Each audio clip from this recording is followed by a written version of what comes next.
If you're new here, It's welcome. time to go. I'm glad you're here. Before we begin, take a moment to breathe, to settle in, and to listen. What I'm about to share isn't easy for me. It's a piece of my life I've kept hidden for years. Not because it was too dark or too painful, but because it was confusing in ways words often fail to describe. Sometimes life doesn't strike us with thunder. It just rearranges the air around us so quietly that by the time we notice, everything has already changed. It happened on a day that should have meant nothing. The kind of Saturday that slips through the cracks of memory. No celebrations, no plans, not even a reason to step outside. Just me and the quiet rhythm of my own space. The hum of the washing machine, the faint smell of detergent in the air, the soft shuffle of folded clothes. Ordinary, comforting, safe. I remember standing in front of my closet, sorting through the clutter I had ignored for too long. Old jackets, scuffed shoes, sweaters that no longer sparked any warmth in me, all piled neatly for donation. And then, buried beneath it all, my hand brushed against something I hadn't seen in years. A skirt. Simple, soft, a faded reminder of a time when I felt lighter, freer, untouched by the weight of self-awareness. For a moment, I just stared at it. And then I smiled, the kind of smile that comes from remembering who you used to be. Without thinking much, I tried it on. It still fit, but differently now.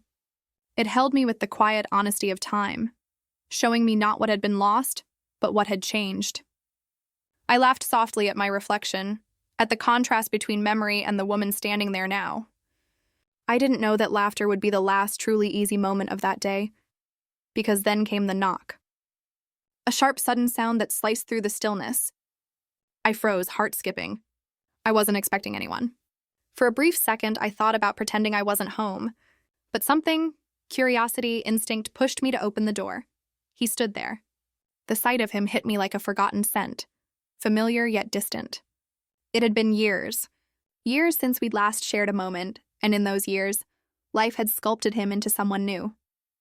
His face was more defined, his presence steadier. The air shifted as soon as he stepped inside. He wasn't there for me, not really. He was there to fix a small thing around the house, something I had half forgotten I'd even asked for help with. But as he worked, I could feel something almost imperceptible moving between us, something that didn't belong to words. The silence wasn't empty. It hummed, charged, alive. It wasn't attraction, not in the simple way people mean it. It was recognition, like seeing a reflection in a mirror you didn't realize existed. Every small movement, his steady hands, the faint sound of his breath, the brief glances we both pretended not to notice, pulled me into an invisible current I couldn't name. I tried to focus on mundane things, made tea, cleaned the counter, scrolled aimlessly on my phone, but none of it worked. The air between us thickened, as if holding a secret neither of us had agreed to speak aloud. When he finally finished and left, I told myself it was over. Just a strange moment that would fade with time, like most things do. But that evening, my phone lit up with a message from him. "Can I ask you something?" My fingers hovered over the screen. Something inside me hesitated. I typed back a simple, "Sure." His next words came slowly, deliberate. "Do you ever feel like certain things happen for a reason?" I read that sentence over and over. It wasn't the question itself, it was what lingered beneath it. The unspoken implication, the weight of timing. For a long moment, I couldn't breathe properly. Because I knew in some quiet part of me that he hadn't asked about things. He was asking about us. About whatever strange pulse had passed between two people who had no reason to meet again, and yet did. I didn't know how to respond. Every possible reply felt like a doorway I wasn't sure I was ready to walk through. So I chose something safe. Maybe. Life has a strange way of connecting moments we can't explain. He didn't reply after that.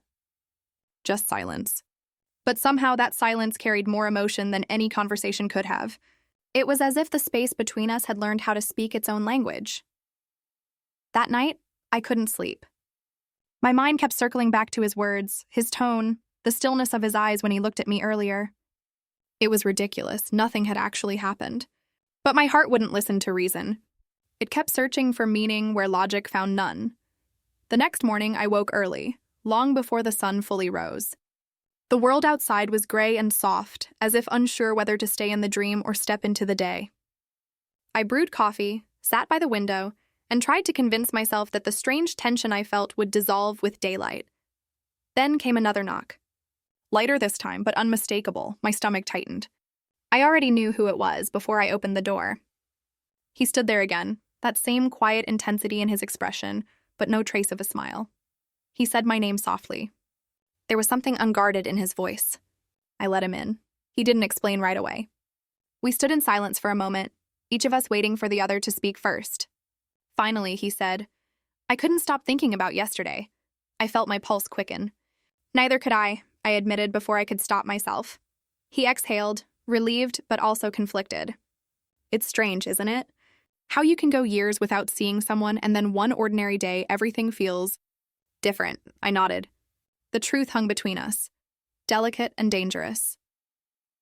We talked then, not about us, not directly, but about old memories, small regrets, the people we used to be.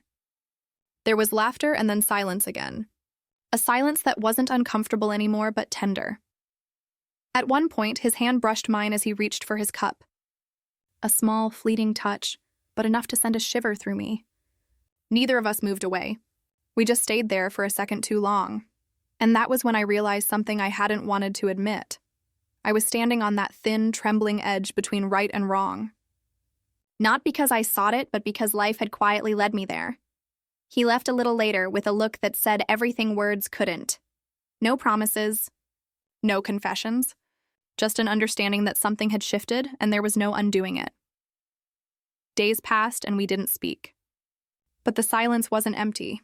It was full of meaning, of things we wanted to say but didn't dare to. Every time my phone buzzed, a small part of me hoped it was him.